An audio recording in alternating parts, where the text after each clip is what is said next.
The hour being after 7 o'clock, we'll have our sewer and water meeting, commission meeting, December 16th. We'll bring that to order. So first item on the agenda is the abatements.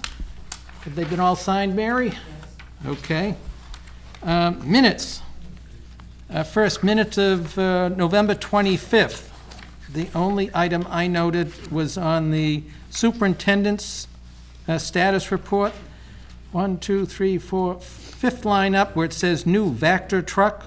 Is it a Vector or just Vac truck? Vector. Vector, so that's correct. Okay, so no change there. Any other changes? I have just one. Scott, Glenn? 5 lines down under the superintendent's status report, it says he, and I think it should be clarified that we're talking about not Mr. Hassenyeager, but the superintendent, I believe, at that point. Where are you? I'm sorry. 5 lines down under the superintendent's status report, it says he. It should be Mr. Marshall. He then says the MWA, okay. It could refer to the commissioner, that's why. Yeah. Any other changes? Entertain a motion to approve the minutes of November 25th. So moved. Is there a second? A second. Okay, we're going to take our first roll call as we need. So Glenn, all those in favor say it. Glenn Maffey, aye. John? John Spillane, aye. Mr. Hassenyeager? Aye. Bill Abbott, aye. Why are we saying aye? It's required if you have a remote person. Every single thing? Yes, every vote. Fastenal, aye. Okay. Shut it off. All those opposed? There being none? Okay. Executive session minutes of December 2nd. If we approve them, we won't release them yet. So is there any changes on the December 2nd executive session minutes? None. Being none? Motion to approve. Is there a second? Second. Okay. And all those in favor? Glenn Maffey, aye. John Spillane, aye. Bill Abbott, aye. Fastenal, abstain. Okay. And John Hassenyeager? I wasn't in attendance, I'll abstain. Okay, so it's 2. Okay. Next up is the superintendent's status report. Good evening. Just a few things, Mr. Chairman. DLMR is our well cleaner and rehabilitator, and right now the season is getting slow, so he's out and he's been cleaning some of the, he cleans a few of the Washington wells, and he's over in the Minebrook wells at this time. We have an issue with the booster pump at Texaco Booster. We have one pump that was in failure, and the repair for that is in progress at this time. Scott, did they get back to us when they were actually coming out for that, or? No, they said they were scheduling it. Okay, so that's being scheduled. We had a large leak in the south due to a hydrant branch that had a circle crack, and we hired a contractor, a leak detector contractor, and he found the leak very promptly, and it was a very large leak. We probably lost over 1 million gallons at the time. So that was later in November. So far this month, we've had 1 service leak on Carpenter Street. We've had 1 main break, a 6-inch on Raymond at Bruce. 2000 Main Street, that's a private company. They had a sprinkler line that had a leak. We thought it actually was a main when it was first came in, but it was found to be a broken private sprinkler line that's been shut off, and that's going to be repaired by the owner. Right now we have Wright Pierce, our engineering firm. We're looking at a retrofit options for here at the Delaney. We've had our waste basins cleaned. We've gone over to Wellesley. We've seen our sister plant in Wellesley, how they've retrofitted their waste basins. And now Scott and I are actually have a meeting with Wright Pierce to go forward with that capital item. We're meeting with the engineers, and it looks to me as though we've settled on one situation. We had 3 different scenarios that we could have used, and we're actually going to go with pretty much basically the same one that they used over in Wellesley. And I think that's going to work out very well. If you have anything more to add. Does it fit within the budget that? It will, yes. Okay. We're making sure of that these days. The Baker Street main replacement has been finished, so all the main that BJ Hayes had to lay has now been laid, placed, sampled, and passed. He's now changing over services, and there are 3 remainder streets that need to be tied in, which would be Carriage Lane, Alton Street, the easement at the very end where we have the pipe that we used in the middle of Baker Street. That was still good pipe. He's going to be, excuse me, tying into that. So they're going very well with that project. And if the weather holds up, like I believe it will, and hopefully it will, they should be able to finish. The water distribution side of things continue with their maintenance, annual maintenance. We've been working on numerous capital projects. We still have a lot of things that are out there right now that we're looking at our engineers to help fulfill, help fill. We just had a request for a quotation for the Robbins Road septic facility.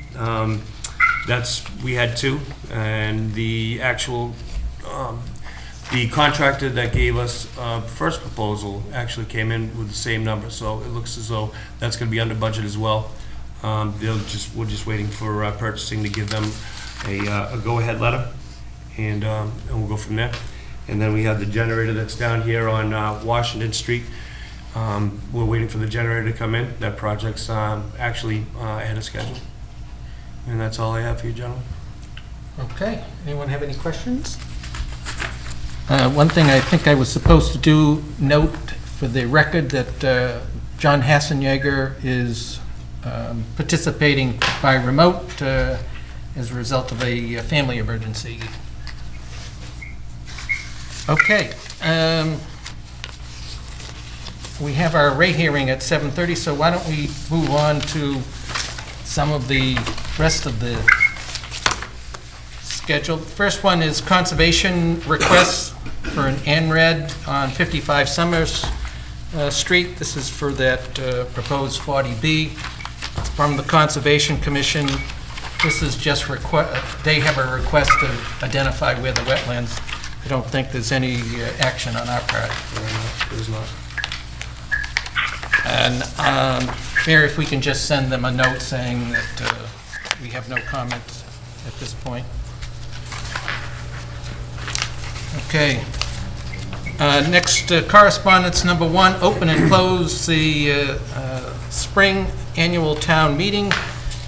Discussion, see if there are any articles that we plan on having or wish to have. So, Bernie? We do, Mr. Chairman. I believe that we should have an article stating that we're going to use retained earnings. Right.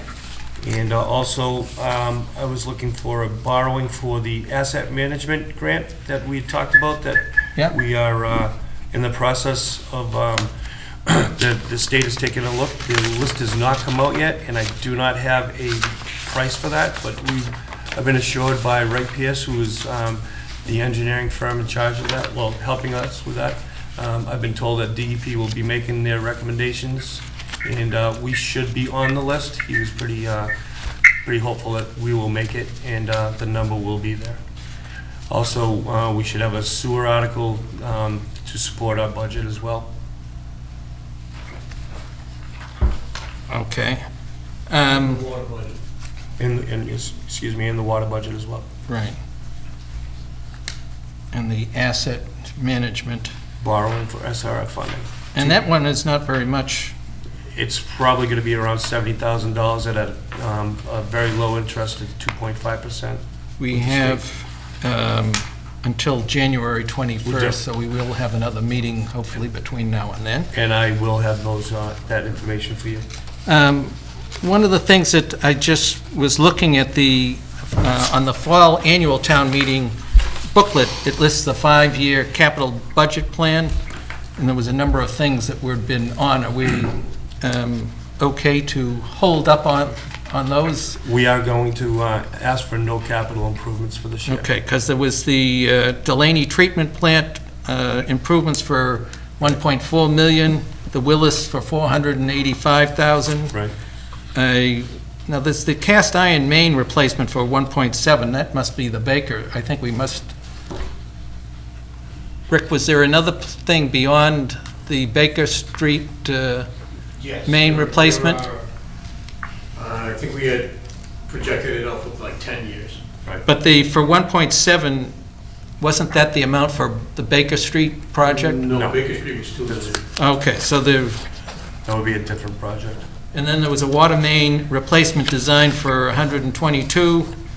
Central tank design was for 59,500. I just want to make sure that we go through and say, no, it's okay Right. to postpone. And the last one was cleaning the raw water lines for 422, and that's from the well to here. Those obviously aren't treated. Right. So we can hold off on That's all of good. those? They're gonna be placed on hold. Okay. Mr. Chairman? Yes. Are you allowing questions? If you have a question, Cliff? I do. Do you have your retained earnings estimated as yet?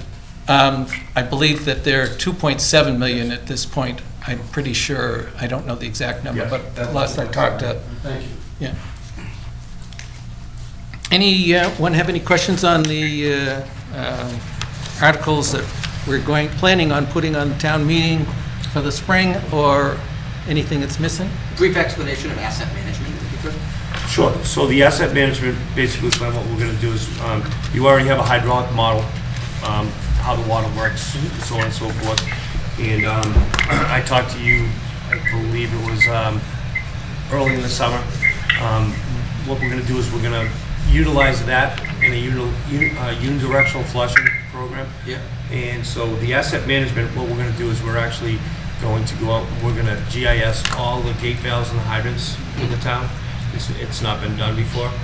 And what we'll do is we'll take that information, we'll place it inside the hydraulic model, and Ray Pierce will engineer a unidirectional flushing program. So we'll have pipe size, we'll have gate valve size, and we'll have hydrants, we'll have ages of pipe, and so on and so forth. It's a compilation of all the information that we can provide throughout the distribution system. Will the 70,000 cover 100% of the cost of it? Actually, what it is, it's a matching grant, so we have in-kind services as well. So we're looking at, I was told by the engineer that we should go for the $70,000, so we don't undercut ourselves. But he thought that it would come in between $24,000 and $26,000. Okay. Any other questions on spring annual town meeting warrant articles? Okay, correspondence number 2 is an explanation from, I believe this was from Rick, to the Department of Revenue. The FY 2019, the Water Department met the revenue requirements that we had planned to. The problem was we didn't meet it the way we planned to meet it. In other words, we had more entrance fees that offset the shortfall in revenue from the flow. Any questions on Rick's explanation? Being none, we'll move on. Okay. Correspondence 3, update on the revenue for FY 2000 shortfall. This is the memo that I've been providing every month, showing the revenue that we have come in for both water and sewer. And this is something we'll be addressing at the rate hearing. It just lists, for those in the audience, just says in July, August, September, the amount of revenue that Jody reported to me. And correspondence 4 is another thing that I've been presenting every meeting, just showing the amount of water that was pumped and showing that comparing that to corresponding months, the average of the last prior 3 years. And for the first time, November, we actually exceeded the average, but for the prior 18 months, we were always below. In other words, we were pumping less than we had before, and that's really a good indication of why we didn't meet our revenue from rates in FY19 and why we have an issue for this year. If I could make reference to Mr. Chairman? Yes. There were 9 water main leaks. The what? 9 water main leaks? Yes. One of which went undetected for 4 days. Right, I was just going to mention that, That's why your number was high. yeah, it just squeaked over, so that's the only thing. Anyone have any questions on that? Okay. And our next item relates to the hearing, which we can't start for at this moment. We're about 8 minutes early. Patrick? Yeah, the policy low-income rate assistance program. If you cast your mind back to my report from the MWRA and the need for rate assistance for people in the Commonwealth, what I would like to do is find out if there is the will of this commission to actually devise up a policy for rate assistance. I mean, I don't want to go through this whole thing and then find out, no, we're not doing that. So that's what I'd like to find out. That's the only reason that's on there now, is to find out if we're even interested in a rate assistance. Yeah, so Glenn, I read your proposal. Did you provide that to Mary, or Yeah, well, is that in the packet? packets. It is. It's in your email. Oh, okay. I can do an overview. Yeah, well, we've got some time. Glenn has worked up a proposal for a low-income water rate. So Glenn, if you can... Yeah, and I'm not trying to come out of left field with this. I mean, I think it's a good idea, and a lot of cases, and a lot of towns already do this. In the MWRA communities, I think it's 24 towns that either have a senior low-income rate or a senior rate or a low-income rate, or both. But this is actually tied to a potential action that we might take during our public hearing tonight, which is to add an administrative charge, a minimum base charge regardless of water use.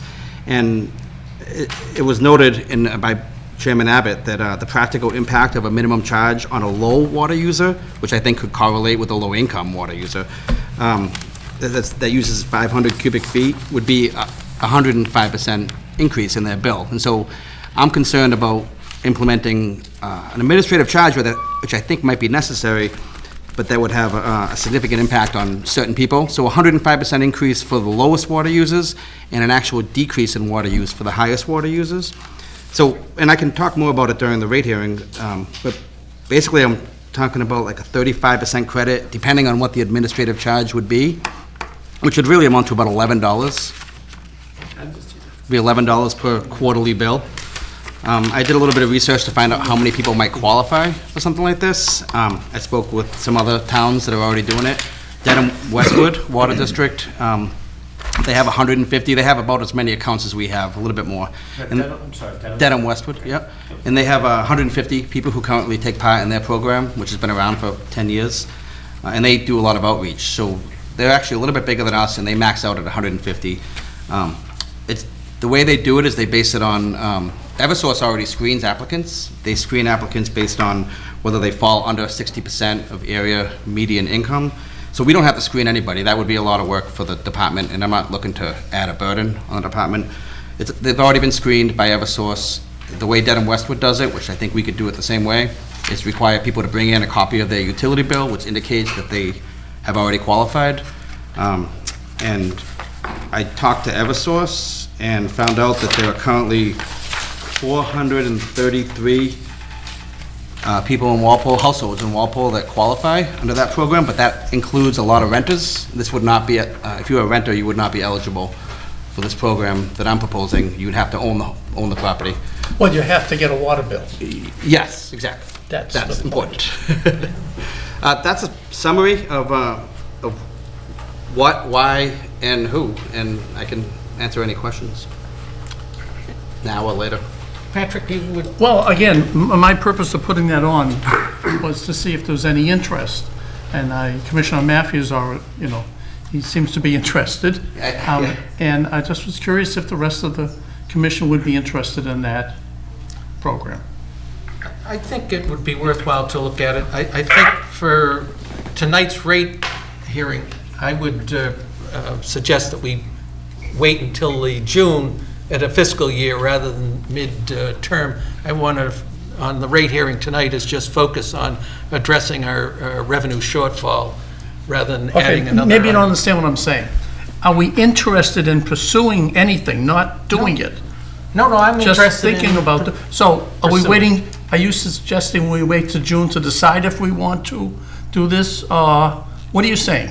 I'm saying that, well, certainly we can discuss it at this point right now, but in terms of actually doing it or considering Okay, doing it I for real, understand. I would do it at an annual rate. Yes, but you didn't say that. I'm saying it now. Or you're saying it now? Yes. I just wanted to emphasize that tying it to an administrative minimum base charge is what I think is important. I think it's, I mean, I think it's helpful at any time, but it's especially helpful and even necessary, I think, if we have a minimum base charge that disproportionately affects people's bills. Well, have you looked at the different cities in the United States and seen what some of them do? Yeah, Philadelphia Yeah, has a good one. it's amazing. Yeah. Some actually Chicago, don't I have think, any is a good one. charge. So Patrick, I can assume you're interested in considering this. Well, I didn't want to be out there all by myself. Well, you're not. And doing the grunt work here and nobody saying, oh yeah, that's a good idea. So philosophically, are we interested in doing it? I still don't have a clear answer. Yes. Yes. And the board? Well, you've got, if you are, that would be 3. John?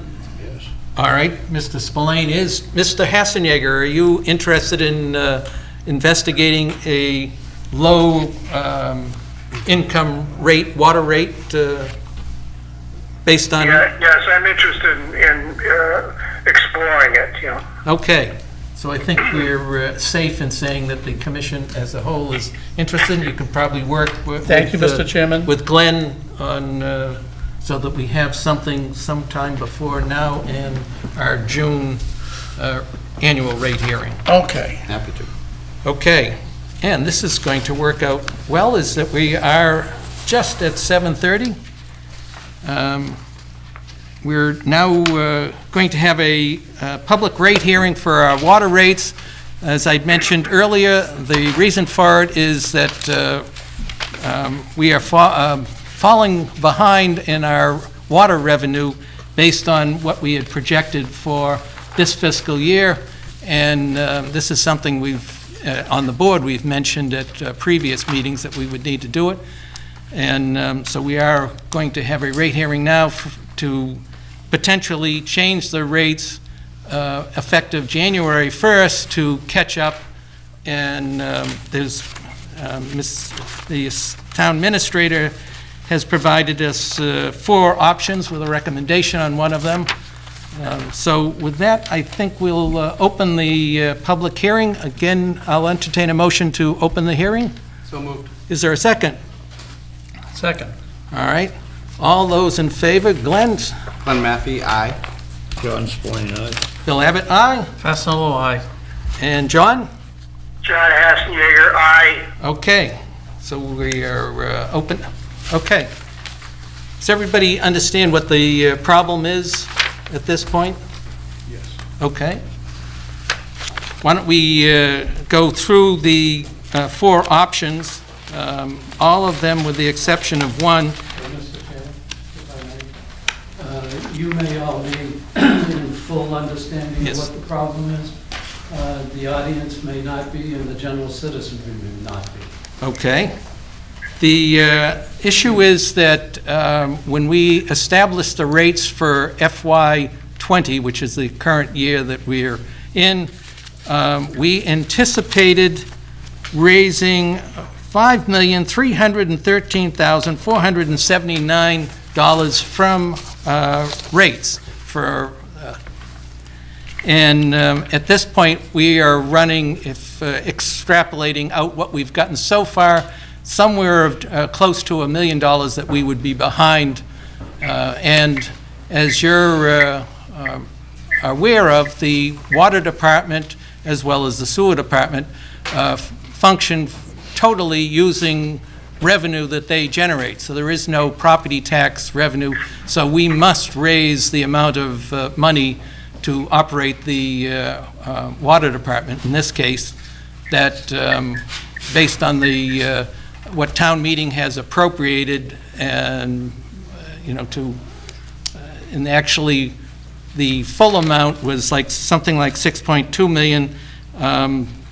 We had a number of capital projects that were all being addressed by retained earnings. The retained earnings are there, so that it takes care of that.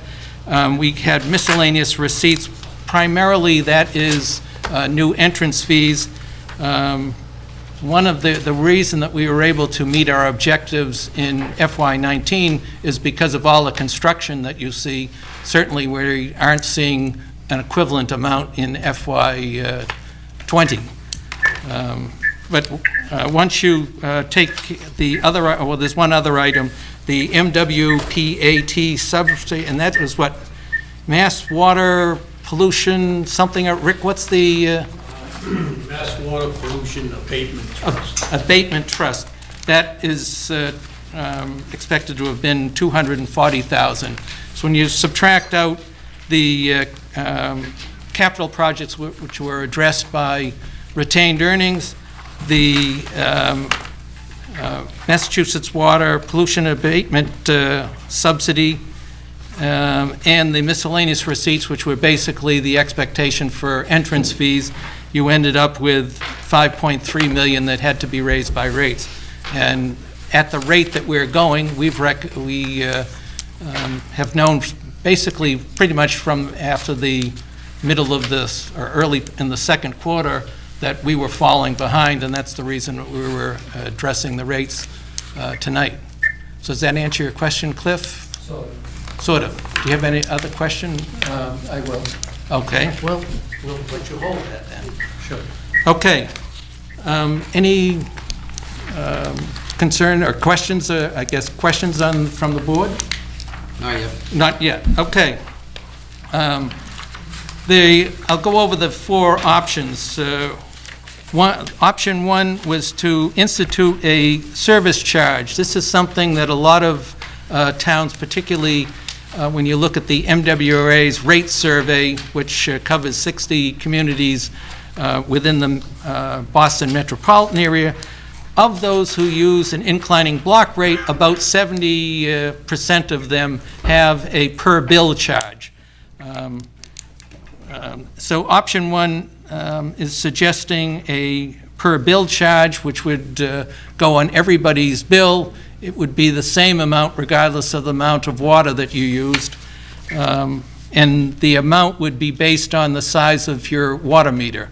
If you have a 5/8 water meter, that's the smallest we have, it would be lower than a 3/4 inch, and it's based on the amount of water that you can pass through the meter, is how the rate would be charged. There would be also suggesting, that would, based on what the Abrams Group, who was the water consultant that we hired to assist us in addressing the problems that we experienced in FY19, as well as the ones we're currently addressing. What they were suggesting, that per bill charge would raise $741,216 was their estimate. Rate changes, if I read this correctly, would be 5% is what a 5% rate increase from our current rates for the rest of this year would raise about $37,000. This would not use any retained earnings, and that would address our expected shortfall as I read the options. Option number two would not have a service charge or a per bill charge, changing the rates for the remaining of this fiscal year, raising it by 10%, would raise $75,308 is the estimate. And to address the shortfall, we would use $702,225 dollars from retained earnings. As I mentioned earlier, our current amount of retained earnings, water retained earnings, is about $2.7 million right now, so certainly there is that money there to address that. Option 3, again, no service charge or that per bill charge. Doing a 5% increase on the rates from January 1st on to the end of the fiscal year would raise $37,000, just the same as in option 1. Here we would again use $739,000 of retained earnings, and that would address our expected shortfall. Option 4, again, no service charge or per bill charge. Rate changes recommending, suggesting 2% increase for the remainder of this fiscal year. That would raise $15,062. That would require using $762,471 of retained earnings to address our shortfall. So just to summarize, the first option uses a per bill charge that would raise roughly $740,000 and a 5% rate increase from the current rates.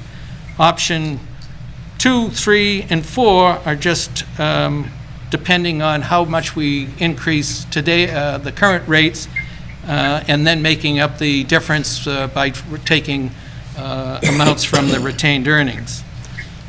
So any questions from the board? Not yet. Okay. The administration is recommending option 2. Option 2 was no service charge or per bill charge, increasing the current rates by 10%, which would raise $75,000, and taking $702,000 from retained earnings. I think, to clarify, that he said option 2, but I think he meant option 3. Can you double check on that? Well, Jim, Mr. Johnson has arrived. The recommended option is option where we take Option increase 2. rates by 5%. We use Option 3. 770. So, okay, so that's option 3. When Yeah. it says, I'm comfortable recommending the commissioners go with option 2 at times, which is a 5% We rate. renumbered everything. It was option 2. So All it's right, so typo. it's option 3, okay? Which is, Option 3, just for everybody, a 5% increase on the current rates would raise $37,654 is the estimate, and require, to balance the shortfall, would require $739,879. And just to give for the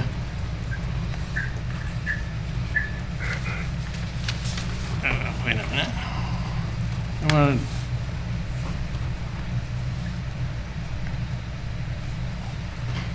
what that would mean is that the Tier 1 rate, which of course everybody goes through, instead of being $49.45 per 1,000 cubic feet, that would raise it to $51.92, if my arithmetic is correct. That's correct.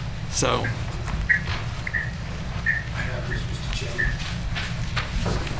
yes, I did print that off. Did everybody else see? You got an email at the last second. I didn't get a chance to look at it. Okay. You have multiple, more I copies? don't, that was. Jim said. Jim, you, okay, we do have, all right. This just outlines some of the increases on each of the tiers. Is this collected or consumed, billed? The projected revenue, This is based on the, 80% collection rate? the collection? Okay. So Bill, if you'd like, can I walk you through this? Yes, you just to can. explain it, but Now that you're here, John, can you hear Mr. Johnson, Jim Johnson? I haven't heard him talk yet. I heard him say something, yes. All right, we're going to move the phone over to, Jim's got it now. Can I just clarify for the audience, will people have an opportunity to speak? Yes, you can.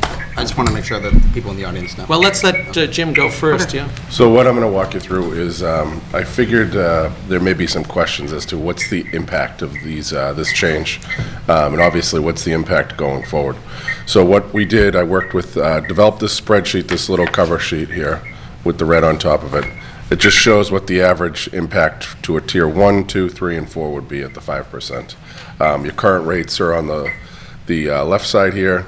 The projected 12-16 recommendation, which is a 5%, then the various tiers, and then what I'm looking at for FY21. I'm mentioning FY21 to you tonight because I don't want you to be in shock. We got to balance this budget one way or another. So at this time, the cue I'm taking, keep it going with rates unless I hear differently. So scenario with the 5% only counts about 37,000 or so. It's not a lot of money.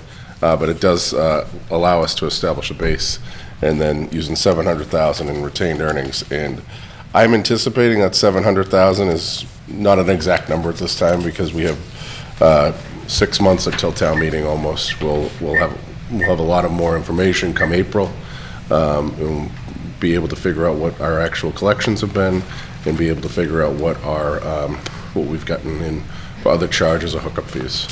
If I could just make a note to make sure everybody's aware, we can decide to go with any of these options or whatever.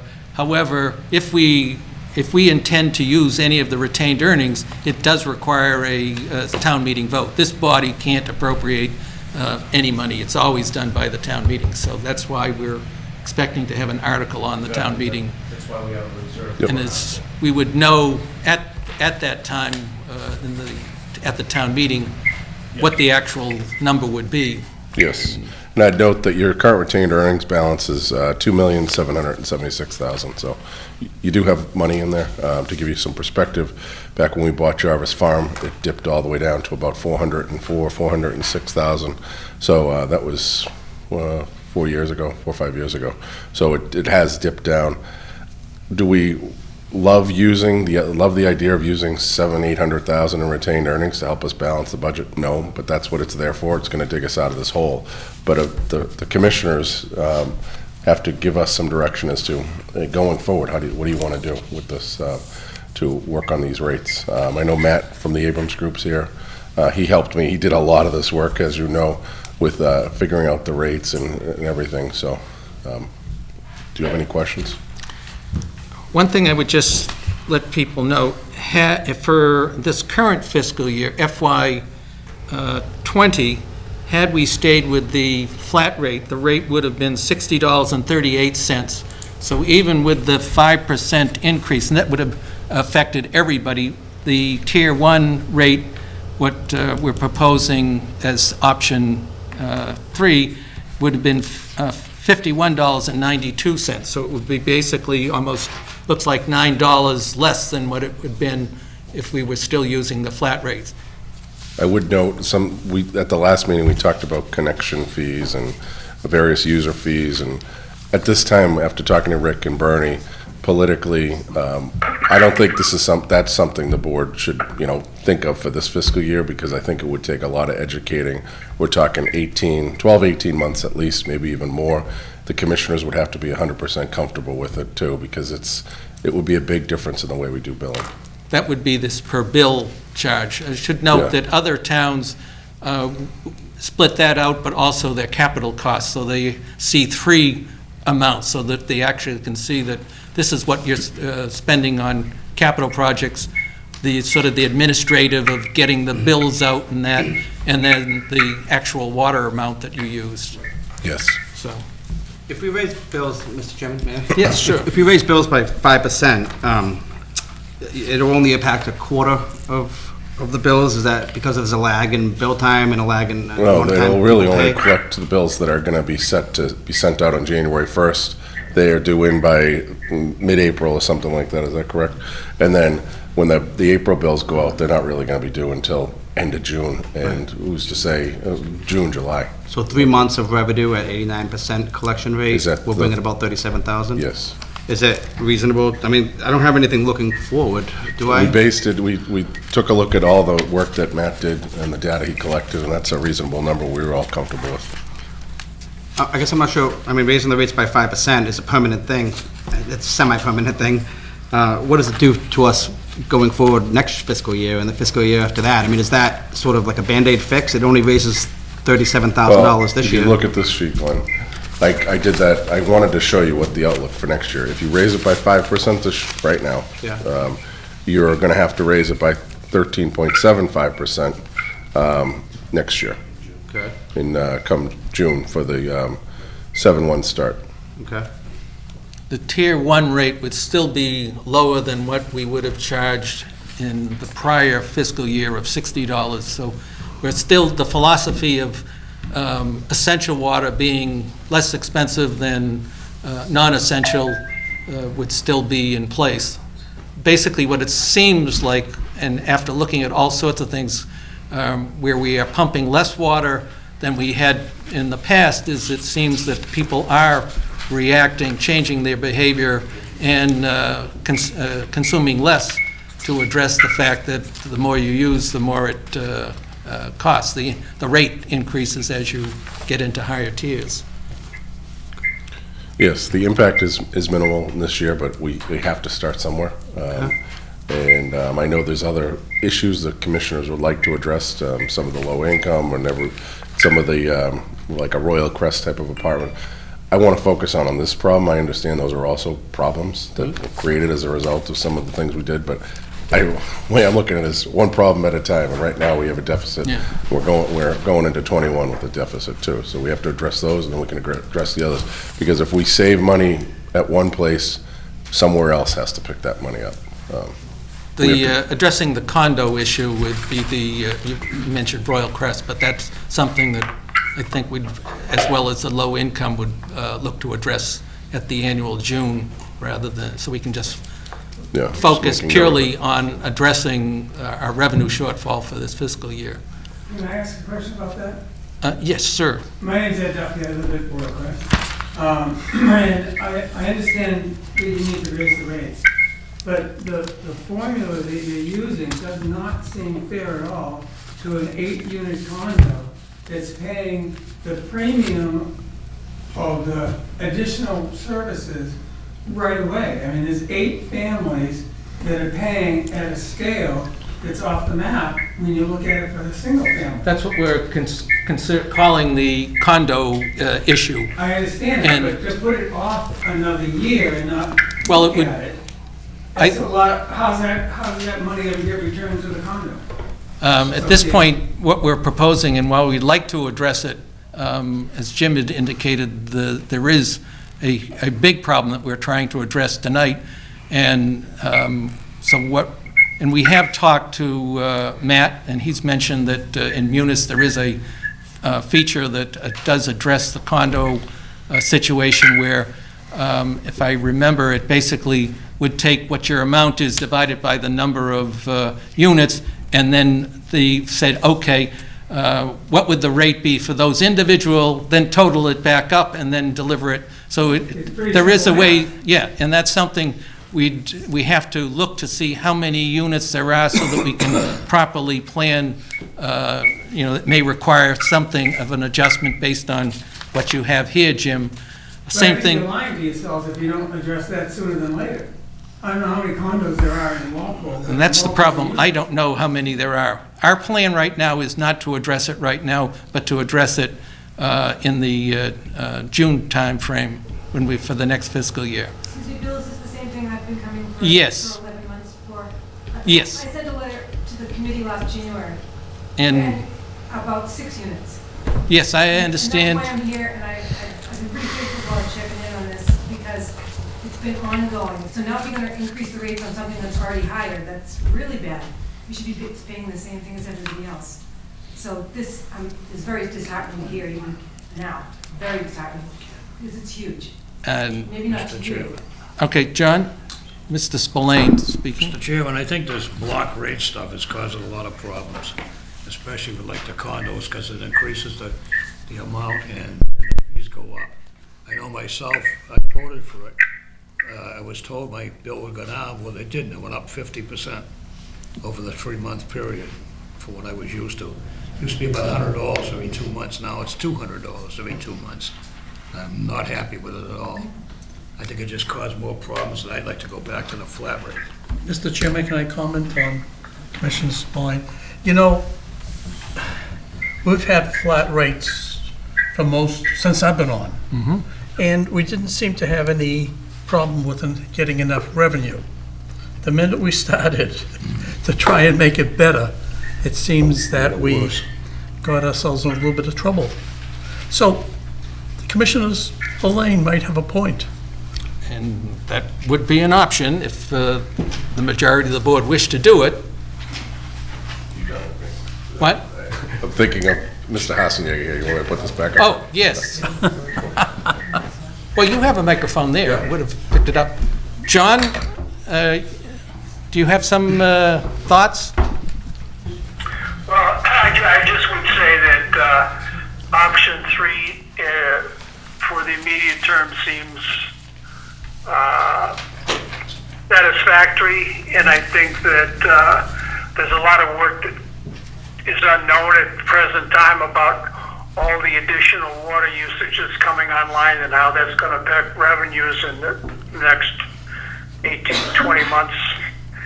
So I sort of, I'm supporting what Jim Johnson proposed in option 3 at this point. Okay. Bill, you know, we had a... Clarification? Yes. There was a shortfall in fiscal 17 and 18, as well as 19. And 17 and 18 had flat rates. How was it made up? I don't recall an article I to... don't recall it either. Because you had enough in miscellaneous revenue in your entrance fees. Okay, so it's similar to the FY19, we had the miscellaneous, which would have been basically entrance It fees. wasn't really a shortfall. It was a shortfall in your rates, revenue. Right. Now, I have a question for you, Jody. Is there a reason that, I mean, it's really, this is the first time that we were aware that how we planned to raise the revenue didn't happen, that we didn't have issues with the Department of Revenue? Have they changed, like, the regulations that now they don't care whether you made your final number, they want to know that the steps that you said you were going to get to that final number, they want to make sure that you're actually doing what you said you were going to, rather than just looking at the bottom line? And they've been asking since 17. Oh, they have? Every year they've been asking, and between Marilyn, myself, and Rick, we've been able to respond. And, you know, most of it is we're addressing the issue, we're looking at it, we're changing to block rates, now we have, you know, a study going on. So all of those things have kind of, you know, kept them at bay. So I think we're really in a good place, you know, that we're going in the right direction, you know, no matter what we do. So it's being addressed, which is, you know, what we want. What do we? Jim, is there more that you wanted? I know we took a couple questions in the middle there. No, I know probably some people in the audience have some questions. You have the information in front of you. Right. The reason I recommended it is it just seemed like the least impact on the ratepayers themselves mid-year. I was mindful of that, and we had to basically figure out a way to start it for next year going forward. And I think that kind of gets to Glenn's question there. All right, my thoughts is that I would favor addressing this immediate problem with option 3. And Mr. Hassenjäger has said he is going along with option 3. Glenn, your thoughts? I do favor using retained earnings, but I don't know if I favor a 5% increase. It seems like a temporary fix on the deficit problem. I'd like to see a more forward-looking plan that improves our rate structure in a permanent way, not in a, again, it kind of feels like a patchwork way. Definitely, it is. The plan certainly would not be for the next fiscal year to continue to use retained earnings as a way to get around the Exactly. So as a one-time thing, retained earnings is acceptable to me, and it's an option we have. It's not a great option, but it's fortunate that we have that option.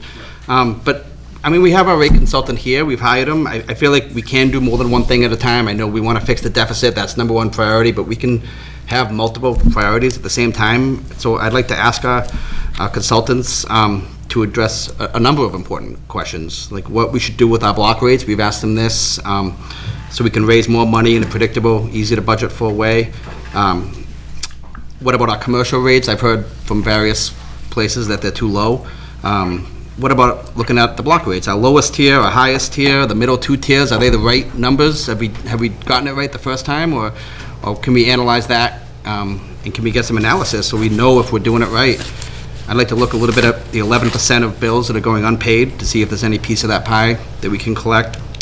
I'd like to look at the 88 million cubic feet that we estimate will be consumed and billed every year, and we haven't been consuming and billing for that number in a couple years now, so maybe we need to change that number, because it looks like we're going with 88 million cubic feet again, and I think it's the wrong number, which I'd like to know, and I'd like to ask the rate consultants, is it the right number, and what is the impact if we get that number wrong, that projection?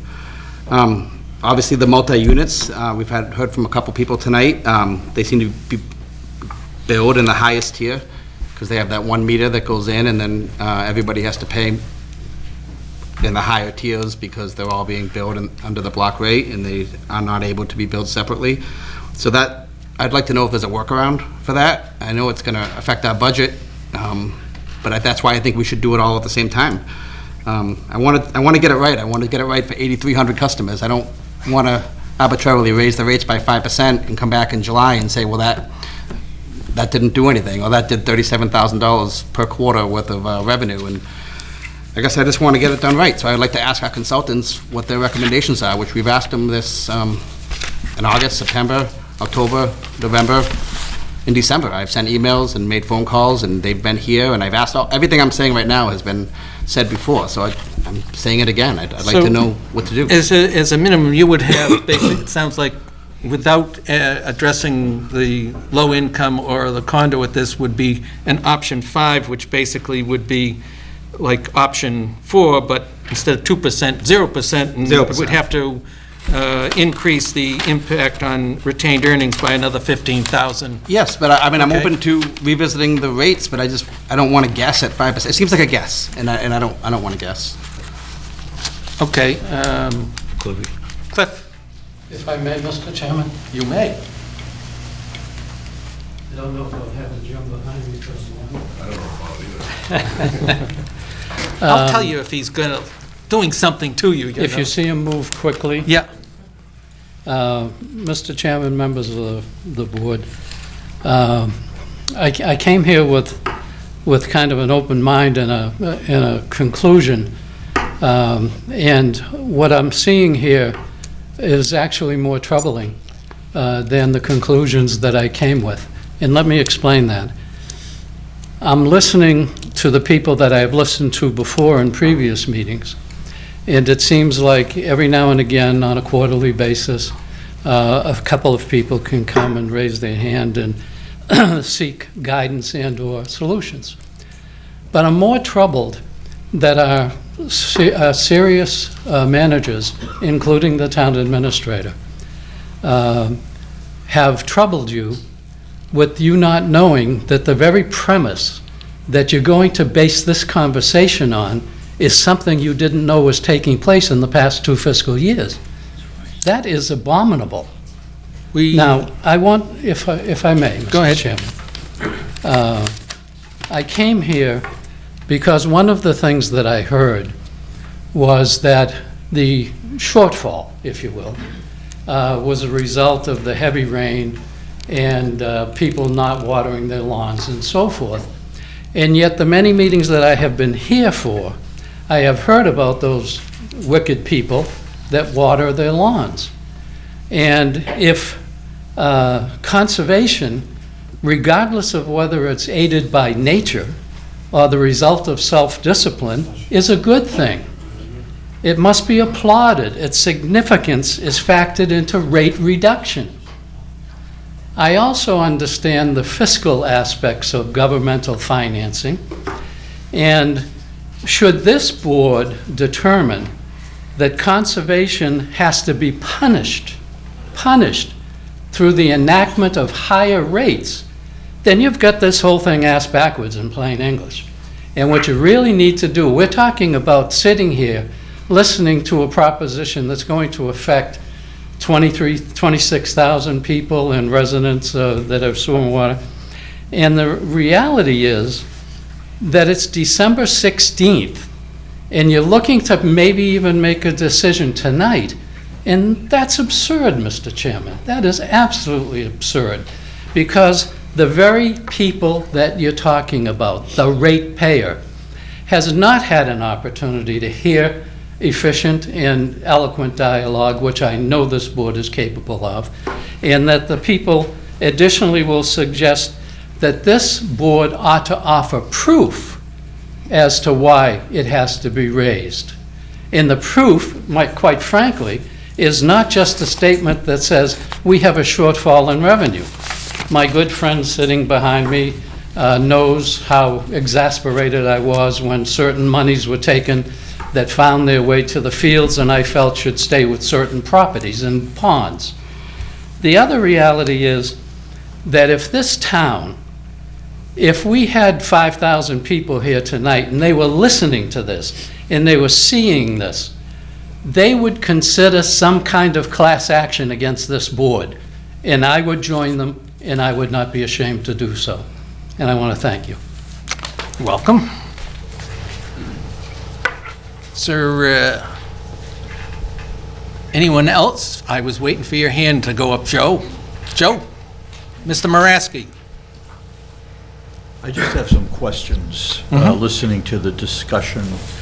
Back a while ago, we brought up the fact that some people were overcharged for the water bills that cross from one fiscal year to the other. So is this being considered as part of the shortfall, or are we ignoring that issue altogether? Are we ever going to pay these people their money back? It's still being worked on, Joe, and I've been working on that, and there is a mechanism to put in sort of a batch abatements, and I've gotten the format of the file and have been going through I think there was like 13 or 14 commitments, so it has not been forgotten. Does the board have an idea as to how much money this is, and how much money does that add to the so-called shortfall, if it does? I hesitate. I don't have an exact number, but it is not that large of a number. It would be in tens of thousands of dollars. Might be 10 or 20,000 off the top of the head. It's not, hundreds of thousands of dollars. Okay, and then tonight we're talking about the 11% delinquency rate. How much money, or what is the value of that? Is it 200,000, 300,000? Marilyn, is it? About 325 this year. And what's the total? I assume it's more, or is that the total? That's how much was leaned onto tax bills. That's how much was uncollected for fiscal 19 as of June 30th. All right, and so did we lean some from fiscal year 18 and 17? No, we lean every year. Okay, so the amount that's owed of water is in the 300 and something $1,000. So if that's leaned, what's the likelihood that it'll be paid to the towards the water bills? Well, that was going to be my question, is regarding the FY 21 rate, what's proposed. There is something for revenue which is called utility liens, and it was $250,000, $250,000. Is that an expectation that people who owe us money would pay that amount? So what happens is people don't pay their water bill, and it gets linked to their real estate tax bill, and a lot of the mortgage companies will pay the water lien on the tax bill and then up the escrow to the taxpayer that they pay every month for their mortgage. And people do that year after year after year. So we do collect most of the lien money, but we just did what we call our FY19 taking, and quite a few of those, there was 45 of them, quite a few of them were because of water liens not being paid by mortgage companies. So so that money, even though it goes onto their property tax bill and gets paid, we're able to It's still water segregate revenue. that amount and put it into the Water water revenue, okay. So conceivably, that money will be paid towards the shortfall. They're planning on that it would be affect the FY '21 rates, which effective July 1st of 2020. Okay, is there any liens that go back into previous years that will be recovered? FY18 liens were on FY19's bills. And so are we going to collect that? When will we be collecting that? So the water, FY19 water that we just leaned will be on your third and fourth quarter FY20 bill. Okay, so that money will go to the shortfall. Has that been worked into the formula in terms of an asset, so to speak? So I guess I would ask Jim. Joe doesn't have the benefit of having the sheet. What he showed us $254. That's- For 21, I don't know, I don't have 20. Okay, but when you figured the 5% or the options, 1, 2, 3, and 4, did you include any revenue that would have come from liens being paid? I think it might be appropriate to get the revenue from the consultant himself. I've asked for it. I don't Yeah. let Joe finish up his questions. Just Okay. a suggestion. Okay, because the 750, along with the 250, would give you your $1 million, and you wouldn't need to increase anybody's rates. I was kind of confused about what you said earlier in the beginning with you said you extrapolated a $1 million shortfall, and then you had the options. Well, the options, none of the options come to $1 million of the extrapolated amount. They're still a shortfall. That was what I was going to ask, and maybe when we could have Matt who could do that, because that was a question that I was going to ask also. Okay. One of the things that I've always been concerned about, and I'm not saying that it's been a very transparent number, but we always hear about indirect charges that you're charged, and it continues to grow and grow and grow. Is this contributing to the shortfall at all? Well, the indirect costs are part of your cost of operating the water system. For example, the water department doesn't send out the bills, doesn't collect the money. That's done by the collector's office. The accounting function is not done by the people that work for Bernie. It's done by Jody. They have, the staff has access to human resources. There's pensions involved, all those sort of things that. I guess I'm saying, at what point in the fiscal year are you aware of the total indirect charges and how it affects whatever rate you're going to In June, impose? when we set the rates in June, we have the expenses which list the things that are all appropriated at town meeting, and it would be the salaries and expenses that we see. It's usually in Article 6 or 7 or whatever. It's actually in February when the town administrator gets his budget message. That's because he Right. shows it his brother. And that would, and added to that is the long-term debt costs, the indirect costs, which is around 1.7 million, I think, 1.2 million this current year. So those are the, you total that up, and that gets you the previous year, or this current year, totals up to about 6.2 million, and then you start having revenue to offset that. So we do see the number.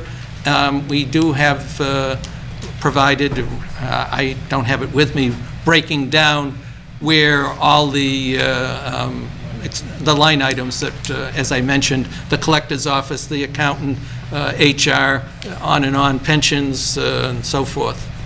The other thing is, we're making a value judgment here, and I think that this value judgment needs to be made more prominently by the commissioners.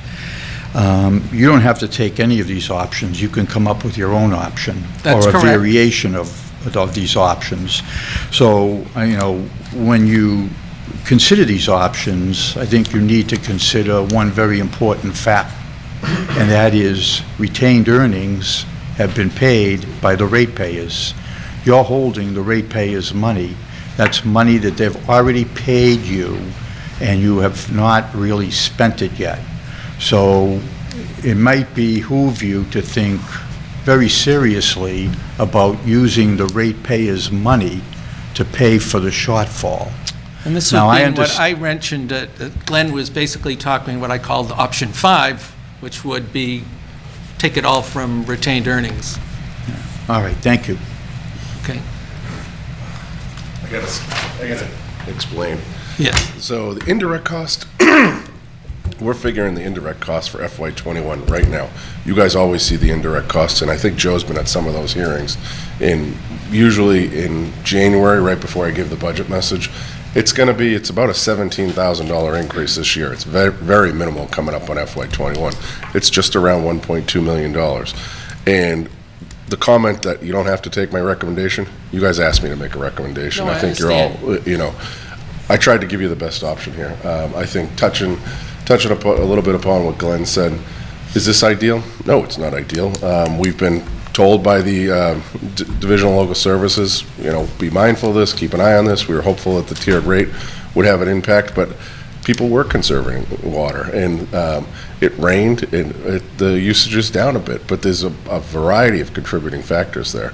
And the other difference there between the 700 or so and the $1 million or so shortfall that Matt talked about, that we're projecting that we're going to make that up in connection fees, such as the La Quinta Hotel that's coming on board, one of the Pulte developments at the Walpole Woodworkers. Once their building permits issued, they also pay their connection fees. Did I hit on? Those are the two big ones, yeah. So if you're okay, I'd like to have Matt talk to you a little bit about I his. could just say that when, what I mentioned, option 5, we were talking about the amount that was coming from rates was like 37,000 or 15,000. It's minimal. Taking that and saying, let's take it from retained earnings.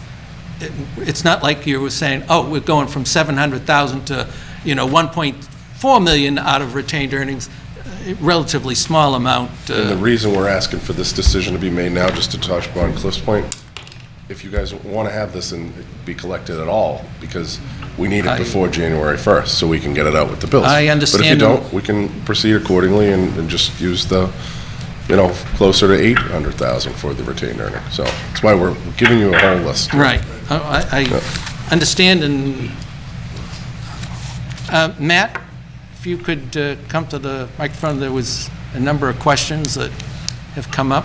This is Matt Abrams from the Abrams Group. He's the consultant that we've been using for the last few months to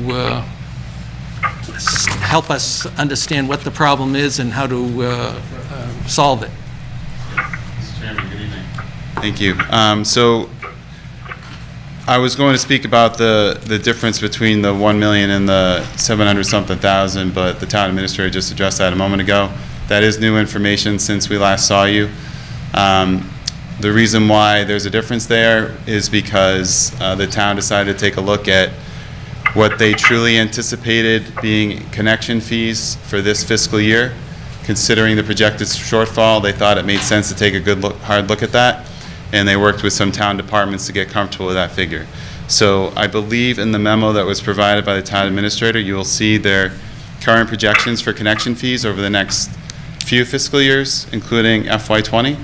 So when we last met with you, we were mindful of where the connection fee revenue stood thus far in FY20, and it was a pretty low number. So that's why we were projecting a larger shortfall at that point than the one that we've been discussing tonight. So I just want to make sure everyone's aware of that.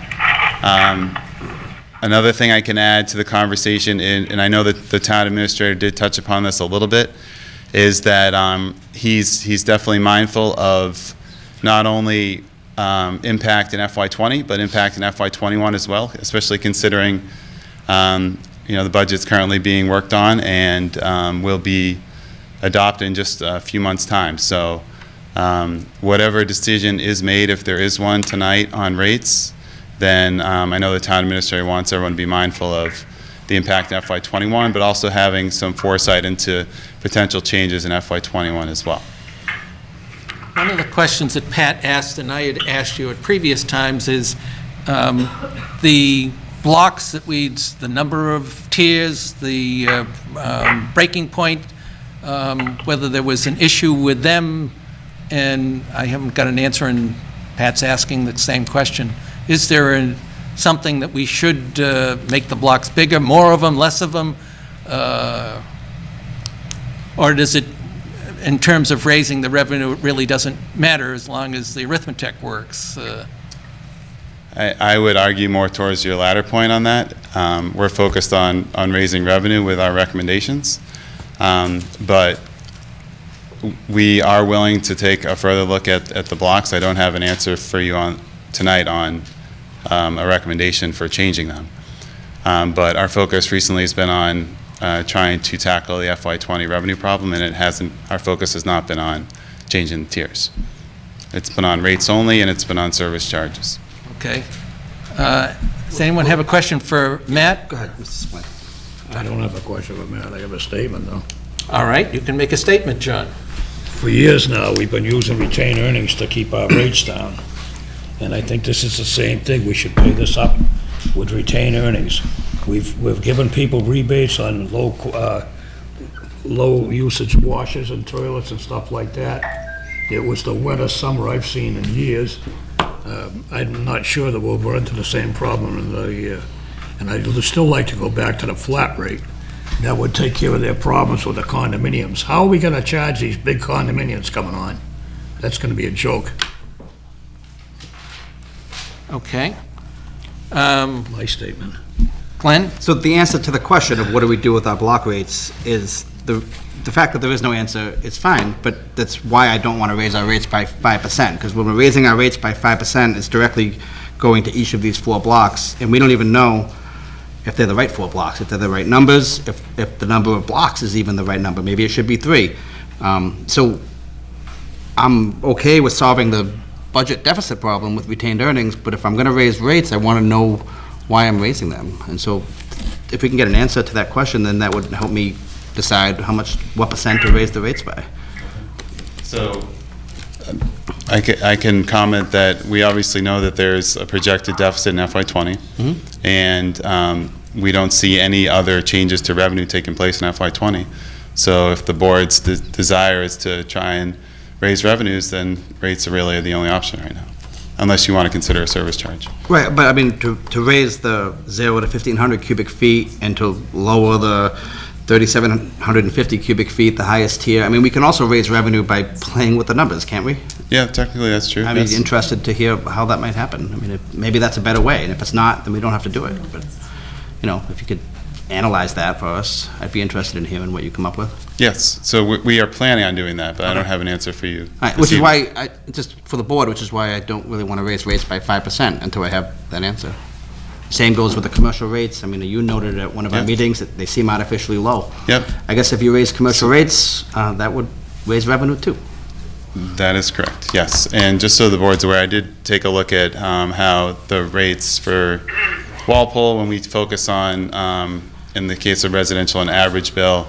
In the case of commercial, I chose a larger property and what they use and compared them to surrounding towns. I have that data that I could show you if you wanted to see it. I was planning on doing slides tonight, but then the way the conversation went, everything that was on the slides was touched upon anyway, except for this one other piece I'm describing right now. But in both the residential and the commercial, I noticed that Walpole was in the lower half of the communities that I analyzed. And another thing that stood out to me was that Walpole is the only community that I looked at that does not have some type of fixed charge currently on their bills. The other ones have either a meter charge or a minimum charge on theirs. So I just want to make sure you were aware of that this evening. The communities I looked at were Medfield, Canton, Foxborough, Dedham, Westwood, and one other, Sharon.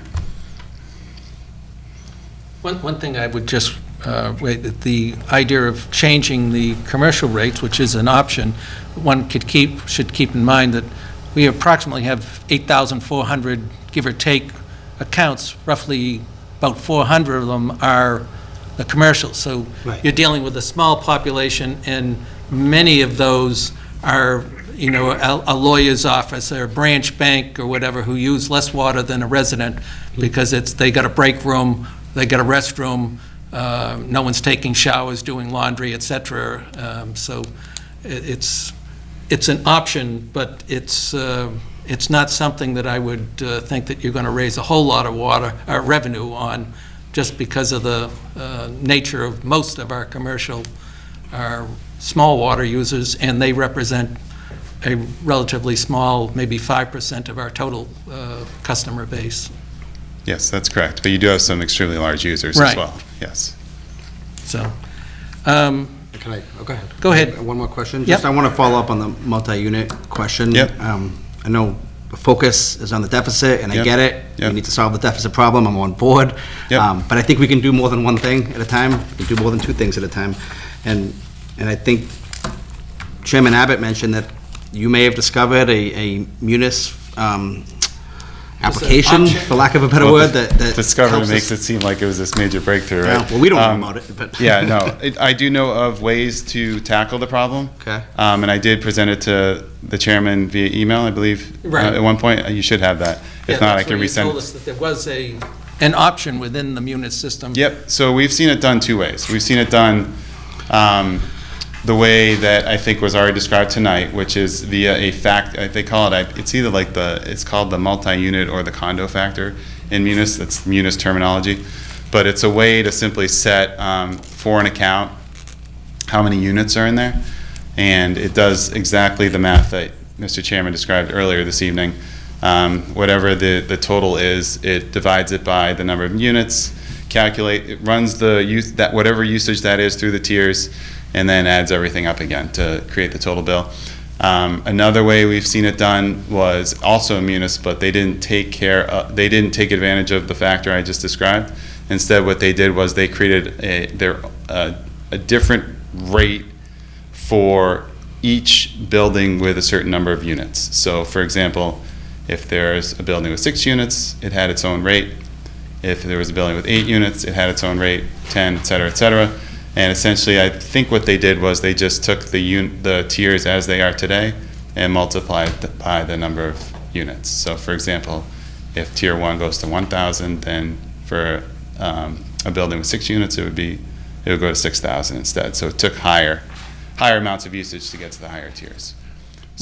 One of the suggestions that I had, and I don't know if I passed it on to you, was to have a different, not tiers, but a different, right now we have a residential rate, a commercial rate, out-of-town, commercial and residential, as well as a second meter for irrigation systems. You could come up with another rate type that basically all 4 tiers had the same rate, the residential tier 1 rate, on the idea that when you're dealing with the example that we have 8 or 6 units aren't using the same amount of water as a family, generally just because of the size of these families living in those residential. And that way you would not have to know and enter into the system how many units there were in each property, or, as you just described, have rates for 6 units, another rate code for 8, and on, and because we're going to have some, I believe the Pennington Crossing is a condo thing. There's going to be 186 units. And I'm not sure in our, finding out the number of units in all the condos is something that will take some investigation, and that's why I was suggesting that it's going to take some time, and we certainly wouldn't be able to get that done between now and January 1st to get the rates in. I don't know if there's a field I presume there must be, if Munis has a condo rate, there must be a field within the system that says number of units, but it would need to be investigated, and that's why I think rushing it at this point, where we're attempting to address the shortfall, is something that's probably not going to be possible within, basically, we're 15 days away, or close to 15 days away from January 1st. Can I just make my point that I think that it makes sense to analyze the 4 blocks and look at the multi-units at the exact same time, since one's going to affect revenue, and You're right. and that's the perfect time to figure out how to make it up. I mean, the revenue needs to be what it needs to be, $5.2 million, $3 million. And so if we start charging multi-units at a different rate, lower rate, the revenue still needs to come from somewhere. My only concern is at this point, can we get that done? And it's not that I'm we... not proposing that we do it tonight. I'm just Okay. proposing that we do it. I'm just thinking, I like the idea of doing that. I just don't see that we would be able to get it done. In Maryland, you can say, no, Bill, we can get this done, and, no. Can happen, Bill. That's what I figured. That's why I'm saying it's going to be something that we can address and should address. Bill, when all these new places come online, we're gonna be pumping a heck of a lot more water, so. We will pump more water. I think one should be aware that, these, instead of having families of 4 or 5 people, they're going to be typically 1-bedroom, 2-bedroom types. You're talking... True, but how many units are we talking? We're talking hundreds Yes, we of are. units. That's Right. gonna be a lot more water pumped in. Do we have a projection here that I'm looking at for what these new apartments are gonna generate in Yes. additional revenue? The connection fees on Yeah. page 1 there, where it says FY 20, 455, 430, and 650. Yeah, the third line, the Yes. third category down is FY 2021. Is that 178,000 in additional usage? Yes, so we received from the town, as part of the work that we've done since we last saw you, what the anticipated flow was for these new units that are anticipated to connect over the next few years. And we conservatively estimated what we thought the dollars would look like tied to that usage, and that's what you're looking at right now, yes. Makes sense. Yeah. Good. And because we weren't exactly sure what the timing was, we conservatively pushed it out a little bit, which is why you don't see any in FY '20, because there is the possibility that some is collected in FY '20, but we didn't want to assume that, so we conservatively pushed it all to FY '21. Can I ask a question? Sure. Based on what you just said, and the number of units that are in those buildings, if you're charging the rates, in the rate structure, you're over-collecting largely from those units, which is gonna mess up your calculations to try and figure out what your real rate should be in next June, when you have time to figure out what's a condo and what's not a condo. You're gonna, yeah, I know you can solve your problem A without solving the condo problem. Because that's more than just the 8 units in my building. That building is gonna be a massive change in the revenue stream. And that's why, and I had written about this, had presented it earlier on at meetings months ago, because I do see that, and it's Maryland, right? Denise. Why do I think it's Maryland? Denise she's faithfully come every time we've discussed this thing, and she has 6 units. So she goes into tier 2. And 5 people. 5 people. And use 5 the water people, that so, most of them are and I'm looking at saying, all right, it's a problem for her. It's not a big problem, dollar-wise, in terms of our large thing, but when you get Pennington Crossing, 186 units, 192 units over at the 95 West, 152 at the Liberty Village, up at Renmar and West Street, 100 units, 300 and something, I mean, getting these huge things, it is going to be an issue. Does the town or the water department not know what buildings are condos? What meter is attached to a condo building? I think the issue is that some of these older apartment buildings that went condo, because on the flat rate it didn't make any difference, you got to identify those and say, yes, this is a condo. No, that's still an apartment. Oh, this is a condo. How many units? Maybe it's an apartment, not a condo. It's the same issue, isn't it? Exactly. I called it the large multifamily was the rate that I was labeling it as. And so. It's the number of units in a Right, building. right. And And if, whether there's one person that lives there or 5 people that live in a condo, right, it's still the same as a house. There are a lot of houses that one person. right, but I think it would be a fair statement that if you totaled up all of the units and then, as opposed to homes, you would find that single-family homes probably have slightly more on average than, I left the single-family home and moved to the condo. And it's Right. me and my wife, I use the same amount of water there as I use there. I don't see that that's a change. It should all be the same across the board, the residential rate, as far as well, I'm that's concerned. suggested. All right, Cliff, you've got a question? Yes, Mr. Chairman, members of the commission. What you don't want is for this entire conversation to come down to a simple equation. Is it true that excessive rates, the retention, are equal to overcharging of the rates? You have to imagine that that's going to be a formula at some point. No, it's not, because not all of that money was collected from ratepayers. The vast majority of that retained earnings was collected from developers for connection fees. And once you Certainly- bring it into an equation, they all Well, end up certainly, in the the same fact bucket. is that Maryland said that we had a shortfall in 17, 18, and 19, clearly is an indication that the revenue from the flow of water has not been adequate. It has been the development that we've seen of apartments and, housing developments that has, right. And we have to get a better handle on It's that. not terribly difficult to do a construction pro forma, Mr. Chairman. And that's, we've been spending a lot of time getting a better handle on, our situation, why it's occurred, and so that we can make intelligent decisions. And the Yes, fact that, and remember, please, you're going to have to argue a 40B. And you have to have the base intelligence to be able to argue a 40B. right, no, we understand. John Hassenjager, you've been quiet. Wanted to give you an opportunity to ask questions, make comments. Thank you, Bill. A number of the voices that I can't associate who is saying what, but I do agree with much of what you illustrated, Bill. I think what people are missing is that the cost structure of water is predominantly fixed.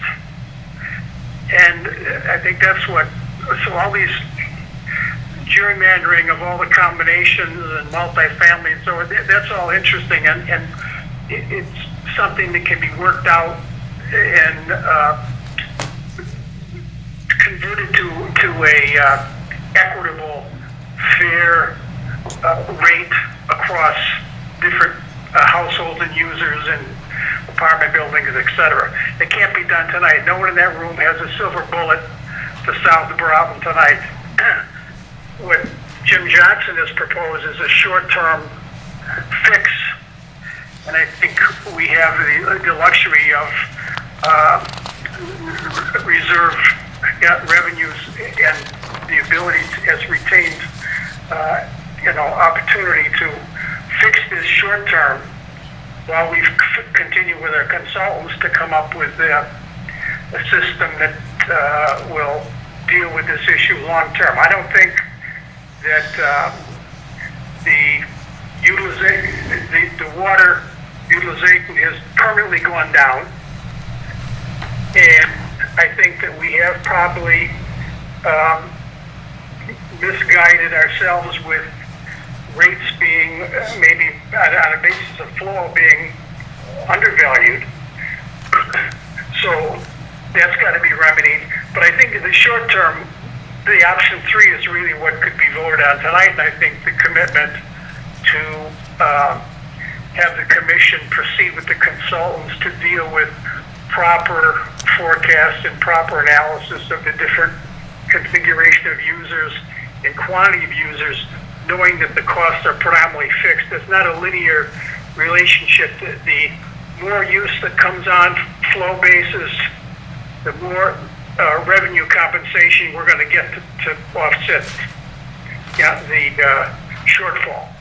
So I just encourage, I think that option 3 is the way to to move this forward tonight and then to get into the details of the structure and how we're going to proceed forward to long-term remedy this is the way to go. All right, thanks, John. We've heard from John.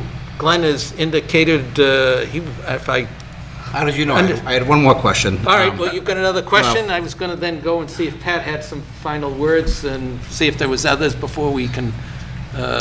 Can I follow up on our Yes. use of 88 million cubic feet of annual townwide consumption, which is a number we have not met, correct me if I'm wrong, last fiscal year or the previous fiscal year? Could you explain the importance and relevance of that number to setting the budget, and what happens if we don't meet 88 million, and also how that compares with what we collect versus what we've so it's consumption, but also collection is a different number. I think the number that I saw was that we actually consumed 76 million cubic feet last year. Mr. Chairman, is that? That's what we billed That was on what we FY19. billed. Just before, maybe just for the audience to understand, when we're setting the rates, we total up all the expenses, which is what we pay the people, the water department personnel, the normal operational expenses, the long-term debt, the indirect costs, and that totaled, as I said, in the previous, for this year, it was like 6.2 million. You then take off any retained earnings, which were capital, the miscellaneous receipts, which are entrance fees, that's an estimated number, and you come up with 5.3 million that has to come from rates. The 88 million cubic feet is what we estimate we would sell, and so you just divide, since we're coming up with a rate per thousand, you divide the 5.3 million by 88,000 to come up with a rate per thousand. So that's what this 88 number, and that's based on what I believe we've used like a 5-year average. And it appears that if we were short in FY 17, 18, and 19, we probably have overestimated what we thought we were going to sell. And it's only when we had a serious shortfall as we have now that we're now digging in and finding out, that number, as well as some other things, are assumptions we've made over prior years that really need to be looked at. Do you know what the usage was this year?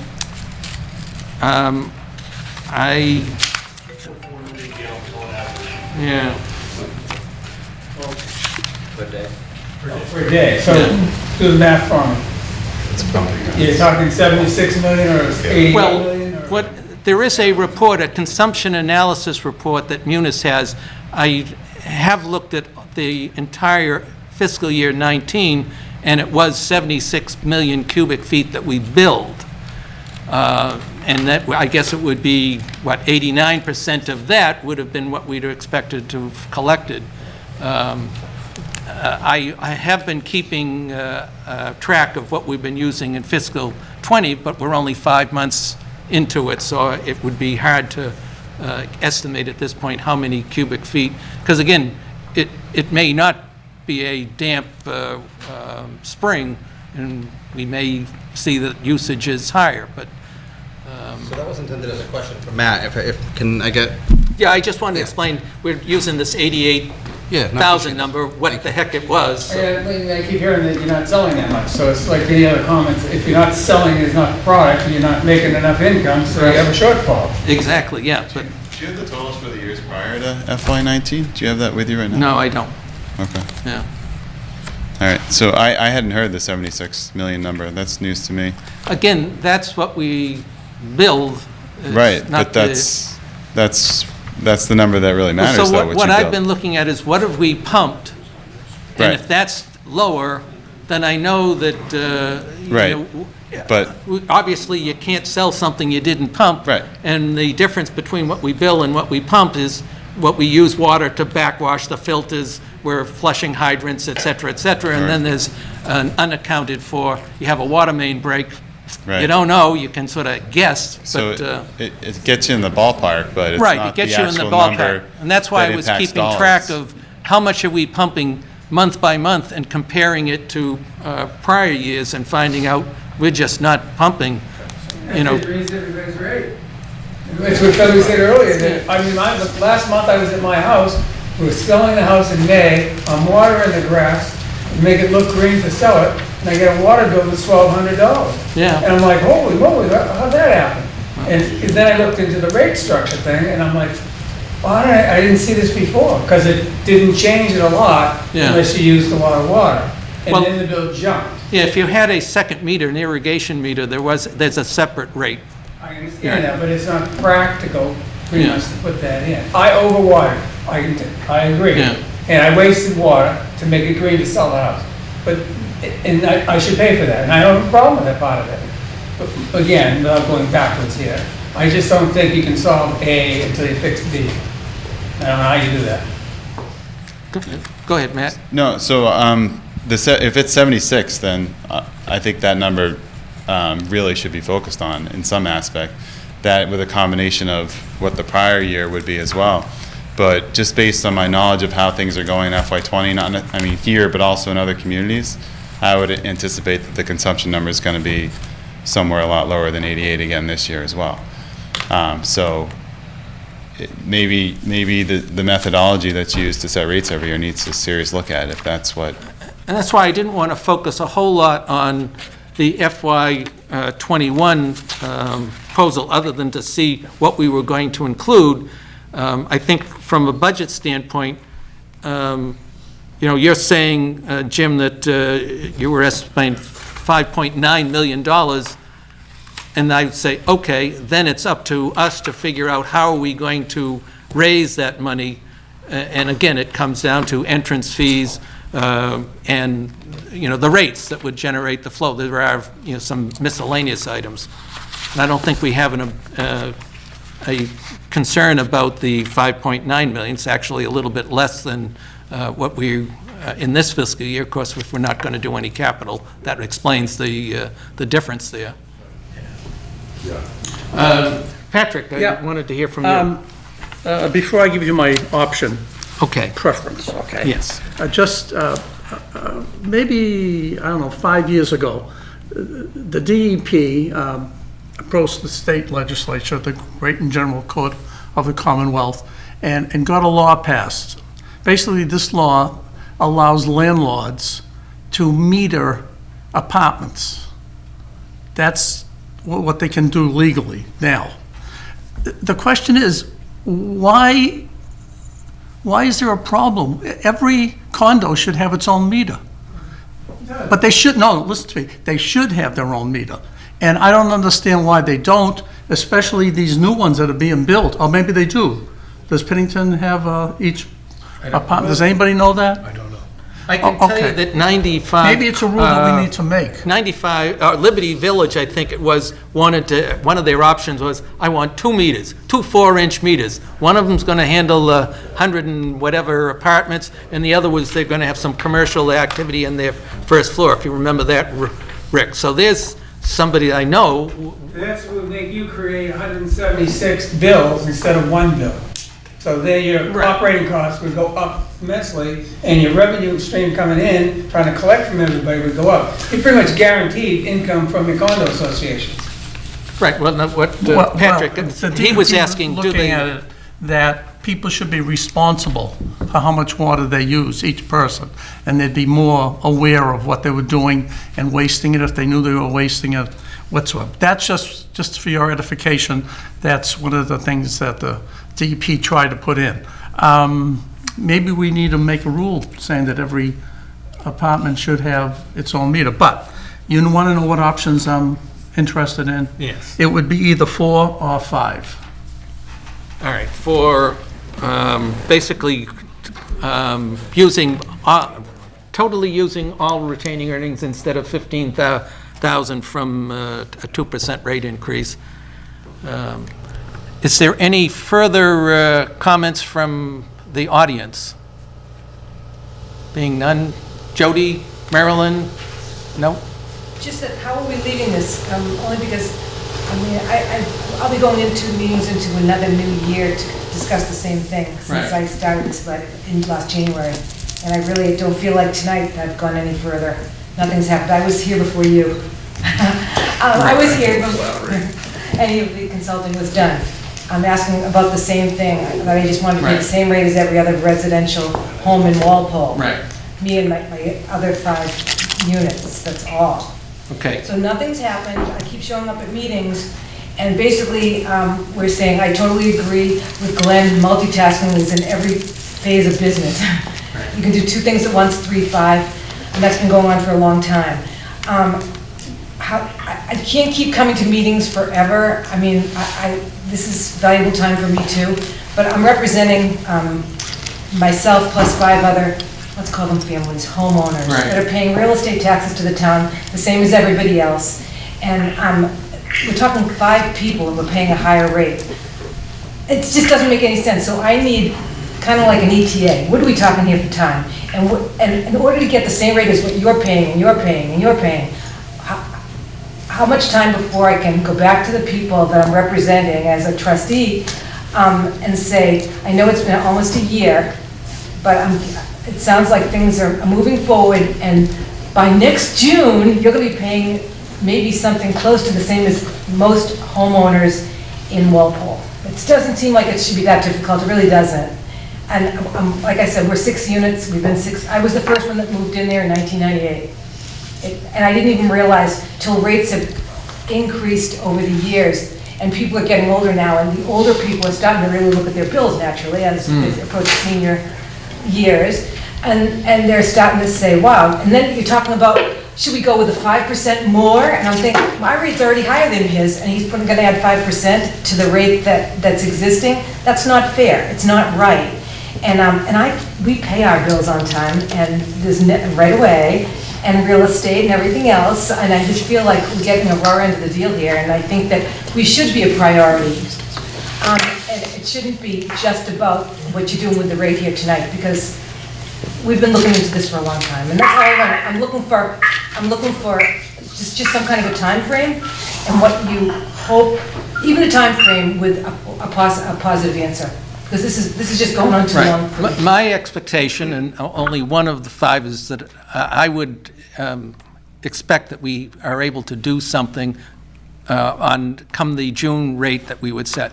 I'd like to be able to do it now, but we're really under a gun time-wise, and I think it's probably not possible, Maryland, I think you would agree, to try and make any sort of change other than doing something to raise the revenue within the current structure. And certainly we have time to look at how we do, whether it's a low income or a condo rate, and adjust the rates accordingly to, as that obviously would affect, in both cases, it would reduce the revenue. So I'm making a commitment that, yes, it's something that I've been talking about. I have made a proposal to the board of a way that we could do it. I've asked the consultant, and that's where I learned about, oh, there is something in Munis that wouldn't have to do what I was proposing, is I don't have to find out how many units and keep hopefully there's a field in the system, the Munis system, that we would use. So I'm hoping I'm answering your question, that my intent is to address it at the June.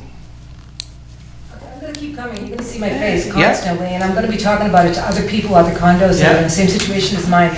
But I will not go away, because this is ridiculous now. It's becoming, like tonight was so disheartening. I thought I was going to come tonight and hear something positive at this, because I said, I even called a couple of the other unit owners, and I said, I think I'm going to hear something tonight, because they've been hearing me talk about it. Right. And I'm going to walk away with nothing. Glenn? Just a question. So it looks like Matt has a list of things that we've been talking about for a few months, but we've followed up and clarified, and I know we got distracted with the budget deficit. That was a very big deal. So he'll produce a report at some point that we'll receive. Can we share that with Denise when we receive it, which would be probably before June, so she can have an idea of what's being recommended by a consultant? Will that be public? I don't see any reason that we can't. I mean, he would present it at a public meeting, in which case it would, It'll come in draft form first. Right. For you to review before it's released. but eventually, it will be public, right? That would make sense to me, so Yeah. she could be at least in the loop of what we're talking about. All right, any other comments? The only other thing I'd say. Yes. Sorry, I keep coming on that. Okay. You know, she's talking about months of being here and talking about this and not getting anywhere, and I understand it's a bigger problem than I probably really understand the whole problem. But if you said, we're gonna solve this in June, and then we're gonna rebate you back for the last 6 months of what the condos have all paid, have overpaid, and then that might take some pressure off for the condo people that says, okay, we can go along with you, keep the rate thing going the way it's going, but eventually when you straighten it out, you'll go backwards and you'll say, you overpaid X number of dollars for the last 9 months since we did this rate thing. I'm not sure. It's gonna take revenue Yeah. away from you, which is what I said in the beginning. Right. Because you can't solve A until you solve B. Right. I don't know if we could do that, but, I mean, if we were, and if you could do it, and we were so inclined to do that, you know, you could do that. I mean, but. I mean, it's pretty obvious that you, in the manipulation of trying to raise money to run the system, I understand that it got out of control, and the condo associations are paying more than their fair share. And certainly And now, everybody agrees with that. and certainly we're now seeing larger condos, and that's what made me see, you know, when Denise first came, and I said, all right, 6, that's really not a big problem. It's a problem for you, but I'm talking out of, you know, $5 million. It's a small amount, but when I see these buildings that I go by, you know, down right by the train station, as well as out on East Street, I've said, we have to address this because we're going to have some serious problem. You venture into tier 2. We're going to have people that are obviously going to be at the highest rate, which is. I'm in Washington Green, You're right. And there's 8 units in my building, and we are in that tier 3. You're in which tier? Tier 3. Tier 3. So, and as opposed to tier 4. So, anyways, is there anything else? I think we've sort of hashed this. I think we could solve that problem by going back to a flat rate. Well, you can make a motion to that effect, and let's see if there is a. You still have to divide it by 8 for a condo. Right, but at least it would be enough. No, No, you're true, I'm sorry, he's correct. Yeah, everybody pays. Siemens, our largest user, will pay the same, Right. as well as, you know, some little old man who barely uses water. So if you would like to make a motion, John, we'll I see if would make this. a motion, we go back to the flat rate and then set the rate Are you talking accordingly. to get us through our shortfall, or coming in June? I think it would be easier if you wanted to do that. It would be easier to do it at the June rate hearing rather than the middle of the year. Would that be $60.38? I would hesitate to say what that would do, and that's why I would not. I certainly wouldn't vote to do it in the middle of the year, that's for sure. Jim, you, My only comment was kind of along with what you're saying, Bill, is, if John, if that your motion's gonna be, I get a sense of where I think you guys might be going with this.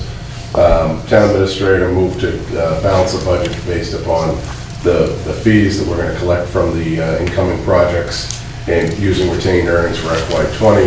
And then, John, what I think you might have been getting at is for FY '21, town administrator base your budget on going back to the regular old way of billing, is that right?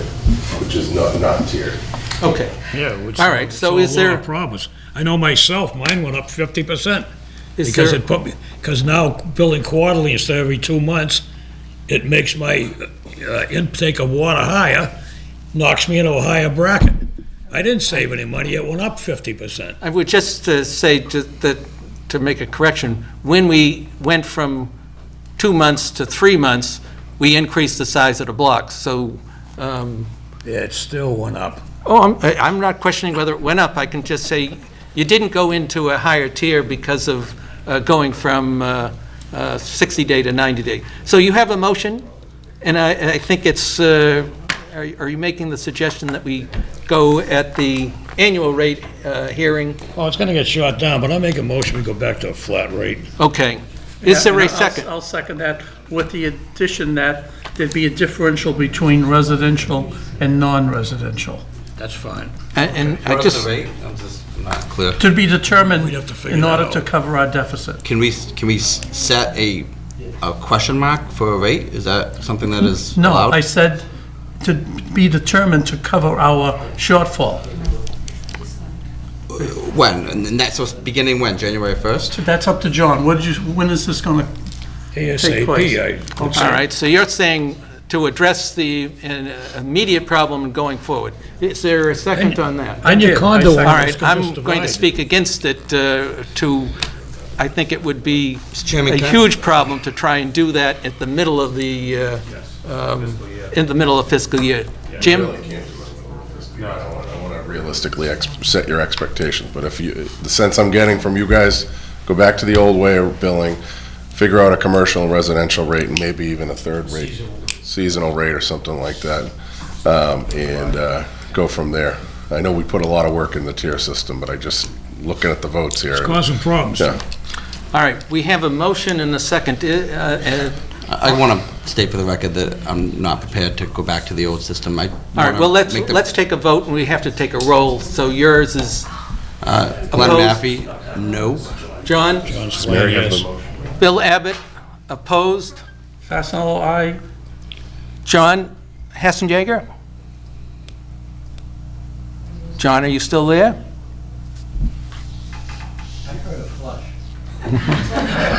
John? Is he on mute? No, he's not on mute. He was there. Battery's there, right? 2 to 2. Battery's still there. Perhaps he took a... Could have fallen asleep. Maybe you went...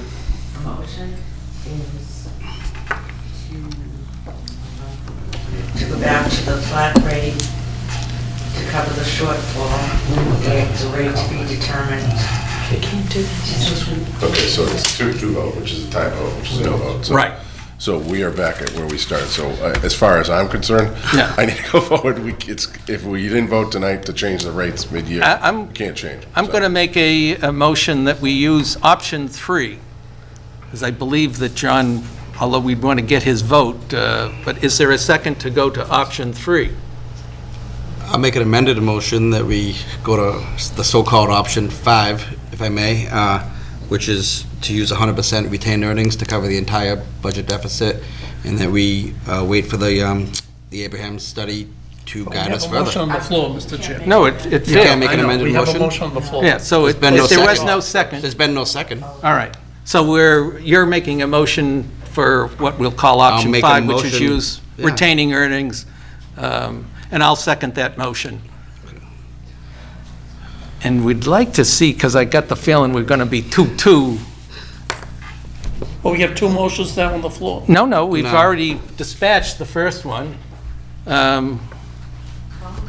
Yeah, let me try and get him, I don't think Mr. Hassenjager voted on the first one. no, but, well, we can try and get him out, in here, and if we So how can, we'll you bring that dispatch it back. if it was-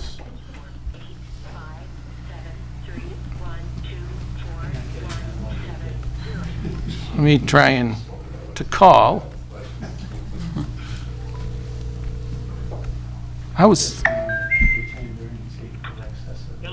Is this John? Right, okay. Let me put you on the speaker. All right, John, speak again? Yeah, Okay, I'm here. All I right. heard everything, I just couldn't, for some reason, you couldn't hear me. right, okay. Let's, I'm going to remove, would you withdraw your motion, and let's just go, we'll go, let John have his chance. Yes, I'm withdrawing my motion. All right. John, make your motion again, flat rate, I make a motion, we go back to a flat rate billing and decide how much it would have to be per unit. Point of order, rather than a Mr. block. Chairman. yes. Question, can we have parallel motions before a motion is seconded? I Can think anybody you want clarify that for to, me? no, I think you want to handle one at a time. Yeah, all right. And is there a second to? Yes, there is a All right, so we second. now have a motion and a second for a flat rate When is that effective, John? immediately or at the June? As soon as we can, Jim, because I think it'll get these condo owners out of a lot of problems. So if you guys vote on this tonight, as soon as we can, it would be to change the whole rate structure. Can we do that now? I just want to clarify this before you guys vote. Take this. Yeah. Marilyn? We still have a lot of bills that were in the prior time frame that have to be billed, that would be billed still on the block rate, so we'd have to phase in when we went to a flat rate for this fiscal year. It's really not a good idea. So I guess what they're saying is, as soon as we could do it, will probably be July 1st. I just want to clarify that. I don't want to set your expectations. So is that your expectation that it would be at the annual rate hearing, which occurs in June? That would be better than nothing, yeah. All right, and Patrick, you were in agreement in your second, now that we've clarified what that That meant? it's going to be June? Right. That's what you're saying, John? July 1st. But also, there should be a differential between residential and non-residential. Commercial and seasonal. With the flat If rate. we have another rate hearing, we could... We would have another add that rate in here. then. Yeah, so All right. why bother then, you know? So, we have a motion and a second. Let's call a roll. Well, I don't. Glenn? Can I have discussion? I don't All right. understand what the rate is. I mean, there's been no number given. I mean, are we setting a what are we charging people? Nobody's, I mean, the motion is to charge what? I don't get it. Let me ask We're for a not gonna do it till clarification. July. So what plenty of would you time do to right figure it now? out. Just use entire retained Retained earnings? earnings, right. Is that your understanding? What's that? That to get over the immediate problem that we'll use retained earnings? Absolutely. Okay, That's the customer's money. okay. Okay. That makes a little more sense. All right, so just to clarify, it's go a flat rate starting in the next fiscal year, and to handle the existing problem, use retained earnings.